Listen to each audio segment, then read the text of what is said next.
दिवसाभराचे 7-8 तास आमचे किचनातच जातं. जेवण करूक आवडता हो आणि सगळ्यांक घालूक आवडता. आज मी करते गरमागरम तांदळाच्यो भाकऱ्यो. रेशनचे तांदूळ असत ते व्यवस्थित वेचून बिचून ना मोठ्या पट्ट्याच्या गिरणीक दळून आणतो. नंतर ता चाळय त्याच्यात किंचितसा मीठ घातले म्हणजे चवीपुरतं थोडा घाला. तांदळाच्या भाकरेक थोडा मीठ घालायचं आणि खतखतीत पाणी घालून असं मळून घेतलं. टम्म गरगरीत फुगान येतात भाकऱ्यो. अशा करून बघा. व्यवस्थित ता मळलास की अशी पातळ भाकरी थापून घ्यायची.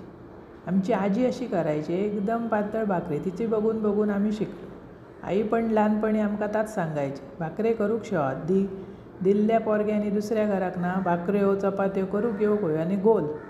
आणि भाकऱ्यो नुसत्यो केल्यो म्हण जमणत ना, त्यो फुगान पण येवंक होयो टम्म. मग तुमचा खरा स्केल. आता त्याची आठवण होता हो. त्याच्यानंतर पॅन घेतलं एक लोखंडी तवो ना आज घेऊक नाही. पॅनवर म्हटलं घाले जुना पॅन असा तर भाकरेक वापरते कधीतरी. अशी गरगरीत फुगलेली भाकरी आणि बरोबर झणझणीत मटण. आजचो बेत असो करा खावा. आवडतलो तुमकां आणि आवडल्या चॅनल सबस्क्राईब.